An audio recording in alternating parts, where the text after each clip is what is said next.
ہمارا مقدمہ رفع الیدین کا بخاری اور مسلم میں موجود ہے، اس کی تائید میں اگر ہم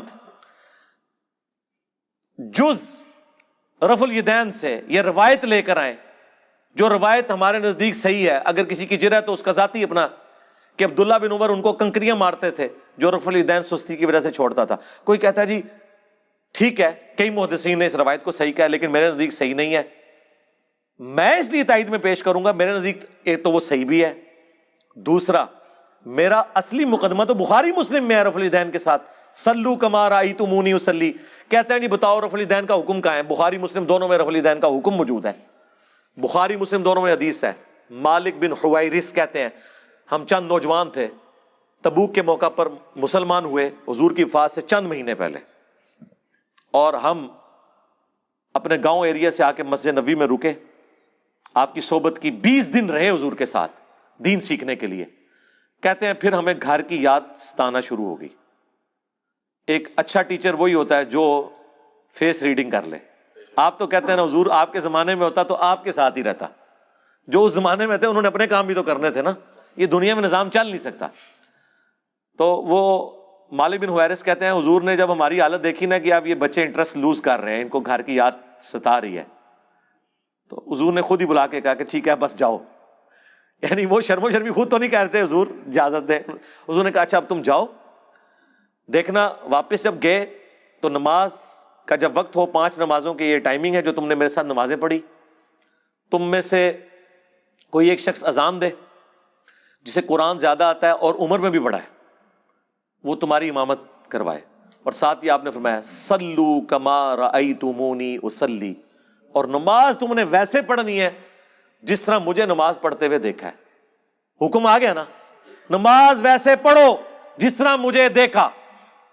اب اس کے بعد حضور کو کہنے کی ضرورت نہیں ہے کہ میں نماز جب شروع کرتا ہوں تو دیکھو میں اللہ اکبر کہتا ہوں تم بھی اللہ اکبر کہو، میں ثنا پڑھتا ہوں تم بھی ثنا پڑھو، یہ تو کہنے کی ضرورت نہیں ہے. بخاری مسلم دونوں میں حدیث ہے اللہ نے مجھے جوامع کلمات کے ساتھ مبعوث کیا کہ بات مختصر کرتا ہوں اور مفہوم گہرا. ایک جملے میں رفع الیدین کا حکم، تسبیحات کا حکم، ارکان کا حکم آ گیا نا. مالک بن حویرث جو یہ حدیث روایت کر رہے ہیں انہی سے پوچھ لیں کہ حضور نماز کیسے پڑھتے تھے. وہ تابعین کو نماز سکھا رہے ہیں اور کہہ رہے ہیں کہ اس وقت نماز پڑھنے کا میرا ارادہ نہیں تھا، میں صرف اس لیے نماز پڑھ رہا ہوں تاکہ تمہیں بتاؤں کہ نبی علیہ السلام نماز کیسے پڑھتے ہیں. بخاری مسلم دونوں میں موجود ہے. انہوں نے نماز شروع کی تو دونوں ہاتھ کانوں تک اٹھائے، مسلم میں کانوں تک ہیں اور بخاری میں صرف الفاظ ہیں کہ ہاتھ اٹھائے. جب رکوع میں جانے لگے تو دونوں ہاتھوں کو بلند کیا کانوں تک، یعنی انگلیوں کے پورے کانوں کی سیدھ میں اور ہتھیلیاں کندھے کی سیدھ میں، اور رکوع سے سر اٹھایا تو ایسا کیا. اور بخاری میں یہاں تک ہے کہ مالک بن حویرث ہر طاق رکعت میں جب تک بیٹھ نہ جائیں دوسری رکعت کے لیے کھڑے نہیں ہوتے تھے، یعنی پہلی اور تیسری رکعت میں بیٹھ کے اٹھتے تھے، یعنی جلسہ استراحت. نبی السلام سے انہوں نے دیکھا.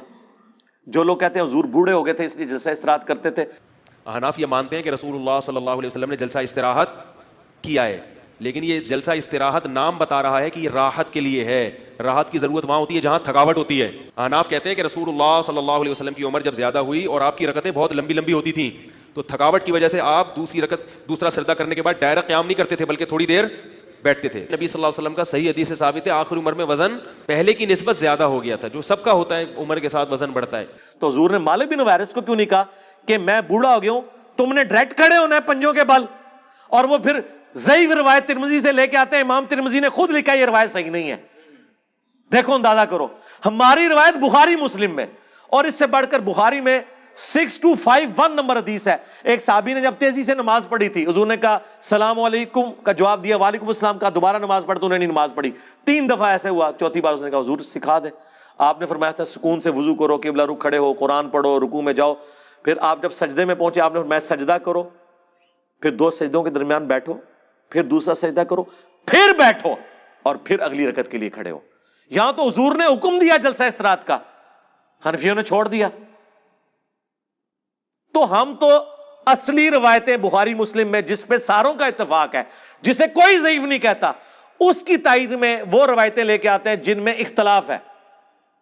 آپ تو سٹارٹ ہی وہیں سے کرتے ہیں کہ جس میں اکثریت ضعیف.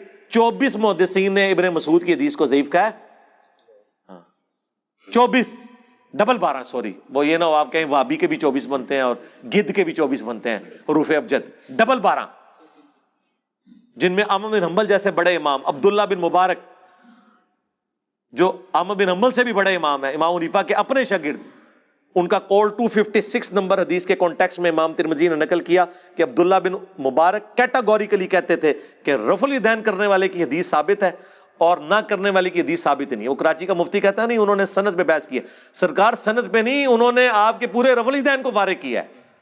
وہ کہتے ہیں ابن مسعود کی حدیث ثابت ہی نہیں ہے، اور امام ابو داؤد نے بھی کمنٹس نقل کیے وَلَيْسَ بِصَحِيحٍ عَلَى هَذَا الْمَعْنَى کہ یہ ابن مسعود کی حدیث ان معنوں میں درست نہیں ہے۔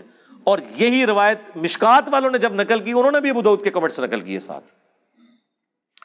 یہ لوگ اپنے جعلی مسئلوں کے ثبوت میں وہ روایتیں لے کے آتے ہیں جنہیں اکا دکا محدثین نے صحیح کہا ہوتا ہے، باقی صاحب نے ضعیف۔ ہم اپنے اصلی مسئلوں میں جن کی جڑ قرآن بخاری مسلم میں موجود ہوتی ہے، اس کی تائید میں وہ روایتیں لے کے آتے ہیں جن کے اوپر تھوڑا بہت اختلاف ہوتا ہے۔ ہماری اصل تو وہاں ہے